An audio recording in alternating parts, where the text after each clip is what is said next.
تو الحمدللہ آج کی یہ مجلس اسی لیے برپا کی گئی ہے. اللہ اسے مبارک بنائے اور اللہ اس مجلس کو قبول فرمائے, اور جب ہم یہاں سے اٹھیں اللہ ہمارے گناہوں کو معاف فرمائے, آمین یا رب العالمین. دوستو اور بھائیو, بدعت اور سنت, بہت اختصار کے ساتھ وقت کی قیمتی وقت ہے, اس کو ملحوظ رکھتے ہوئے, بدعت جیسا کہ میں نے بتلایا یہ سنت کی اپوزٹ ہے. سنت کی بات میں نے بتلا دی. حدیث اور سنت کس کو کہتے ہیں؟ اللہ کے حبیب صلی اللہ علیہ وسلم کے قول یعنی زبان سے جو باتیں نکلتی ہیں, عمل سے جو ظاہر ہوتا ہے, اور اسی طرح تقریر کو, صحابہ کرام کے عمل کو اور نبی کی خاموشی کو سنت کہا جاتا ہے. بدعت اس کے الٹا ہے. اس کی تعریف کیا ہے؟ اللہ کے نبی صلی اللہ علیہ وسلم کی زبان سے سنتے ہیں. اللہ کے رسول صلی اللہ علیہ وسلم نے ارشاد فرمایا, من احدث فی امرنا ھذا ما لیس منہ فہو رد. ہمارے لائے ہوئے اس حکم میں, فی امرنا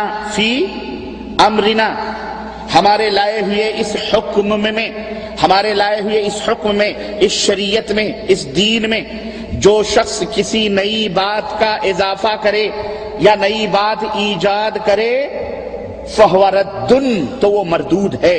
تو وہ کیا ہے؟ بولو, مردود ہے. یہ بدعت کی تعریف ہے. بہت سارے لوگ, ہمارے عامۃ الناس, بیچارے آپ لوگ جو سنت کے پیروکار ہیں, جب کچھ بدعتی علماء یا ان کے بدعت کے کچھ لوگوں سے ملاقات کرتے ہیں, ان کے مولویوں نے بدعتی انہوں نے کچھ پٹیاں پڑھائی ہوئی ہوتی ہیں, جب وہ کہتے ہیں, وہ بیچارے سیدھے سادے بول دیتے ہیں, حالانکہ ان کو ایسا نہیں بولنا چاہیے. بدعت کی مکمل تعریف کرنی چاہیے, تب جا کے معاملہ واضح ہوتا ہے. سیدھے بول دیتے ہیں جو نبی کے زمانے میں نہ ہو, جو چیزیں نہ رہی ہوں, اب اگر اس کو کیا جائے تو بدعت ہے. ایسا سیدھا سادہ بول دیتے ہیں. تو مولوی پٹی پڑھائے ہوئے رہتا ہے سوتے کی طرح لوگوں کو, تو کہتے ہیں کہ میاں چشمہ نبی صلی اللہ علیہ وسلم کے زمانے میں تھا تو چشمہ کیوں پہنتے ہو؟ یہ بھی بدعت ہے. گھڑی نبی صلی اللہ علیہ وسلم کے زمانے میں تھی, گھڑی کیوں پہنتے ہو؟ یہ بھی بدعت ہے. کوٹ نبی صلی اللہ علیہ وسلم کے زمانے میں تھا, کوٹ کیوں پہنتے ہو؟ یہ بھی بدعت ہے. مولانا آپ کا شماغ بھی بدعت ہے, آپ کے جبے کبے بھی بدعت ہیں, آپ کے جو پہلے کاٹن کے کپڑے چلتے تھے آج پولیسٹر کے کپڑے چلتے ہیں, یہ بھی بدعت ہے. تمہارا گھر بھی بدعت ہے. بلکہ یہاں تک کہہ دیتے ہیں تم نبی کے زمانے میں تھے, کہتا ہے نہیں, تو کہتے تو بھی بدعت ہے. ظاہر ہے کہ یہ کس بیس پر وہ بات یہ کہتے ہیں؟ آپ کی ناقص تعریف کی بنیاد پر یہ بات کہی جاتی ہے. لیکن اگر تعریف ایسی کی جائے کہ اسے بھاگنے کا کہیں موقع نہ ملے, سوراخ نہ ملے, تو وہ پھنس جائے گا. تعریف وہ ہو جو پیغمبر اسلام حضرت محمد الرسول اللہ صلی اللہ علیہ وسلم نے کی ہے, اور وہ کیا ہے؟ من احدث فی امرنا ھذا, ہمارے لائے ہوئے اس دین میں, اس دین میں, امر مانے دین, حکم, شریعت. اب ان سے کہو کہ ٹرین میں بیٹھنا شریعت ہے, کوٹ پہننا شریعت ہے, گھڑی پہننا دین ہے. کس نے کہا گھڑی پہننا دین ہے؟ گھڑی پہننے والے دیندار جس کے ہاتھ میں گھڑی نہ ہو وہ بے دین ہے؟ ایسا تو نہیں کوئی کہتا ہے کہ نہیں. پولیسٹر پہننا دین ہے؟ کوئی نہیں کہتا. تو اللہ کے نبی کے اس دین میں کسی نئی بات کا ایجاد کرنا ثواب کی نیت سے, ظاہر اللہ کے دین میں کوئی بات کوئی کرے گا آدمی کوئی بھی کام کرتا ہے تو کسی نہ کسی امید کی بنیاد پہ کرتا ہے. کوئی پاگل ہے جو جا کر کے دریا کو برتن لے کر کے کیا کہتے ہیں باہر پانی پھینکنا شروع کرے, لوگ کہیں کہ کیا کر رہا, بولے دریا سکھا لانے کی کوشش کر رہا. وہ پاگل ہے. سمندر کبھی سوکھ سکتا ہے, اس کو پاگل کہیں. آدمی جو بھی محنت کرتا ہے کسی نہ کسی امید میں کرتا ہے, اور ظاہر ہے آپ دین سمجھ کے جو عمل کر رہے ہو کس لیے کر رہے ہو؟ اسی امید میں کہ آپ کو اس پر اجر ملے گا, ثواب ملے گا, جنت ملے گی, اللہ راضی ہوگا, اللہ خوش ہوگا, درجات بلند ہوں گے, اسی لیے تو کرتے ہیں آپ.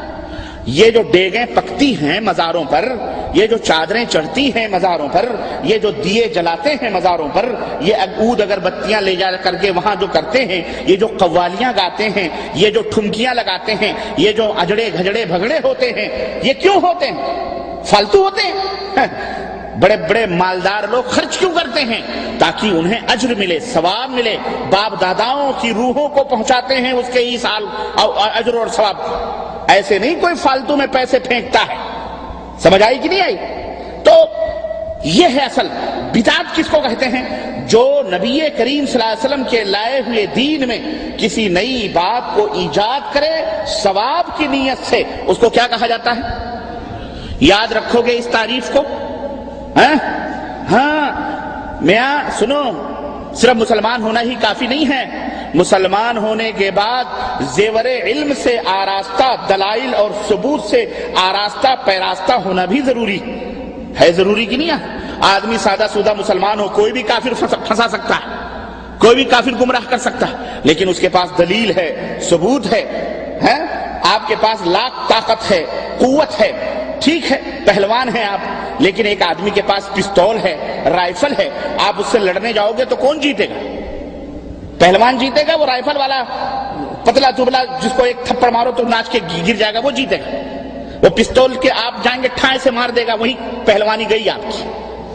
ارے وہ تو مقابلے میں جب ہاتھ ملائیں گے تب باری آئے گی، لیکن وہ دوری سے آپ کو رائفل سے داغ دے تو مسلمان ہونا اس کے ساتھ علم کے زیور سے آراستہ ہونا بھی ضروری ہے، تاکہ شیطان گمراہ صرف مسلمان کلمہ پڑھیے بھائی مسلمان ہے چلو ہم لڑتے نہیں، لڑ سکتے جب تک زیور علم سے آراستہ اور پیراستہ نہ ہو۔ اسی لیے قرآن آیا ہے، قرآن میں دلیلیں آئی ہیں، ثبوت آئے ہیں، اللہ تعالیٰ نے ہر بات کے لیے ثبوت طلب فرمائی ہے۔ ہر جگہ اللہ کئی مقامات پر فرمایا ہاتوا برہانکم ان کنتم صادقین، ہاتوا برہانکم ان کنتم صادقین، دلیل لاؤ اگر تم سچے ہو، دلیل لاؤ اگر تم سچے ہو۔ کیوں اللہ تعالیٰ نے کہا دلیل لاؤ دلیل لاؤ؟ یہ علم ہے۔ دلیل کیا ہے؟ یہ علم ہے۔ ہر مسلمان کے اوپر ضروری ہے کہ وہ اتنا علم حاصل کرے جتنا علم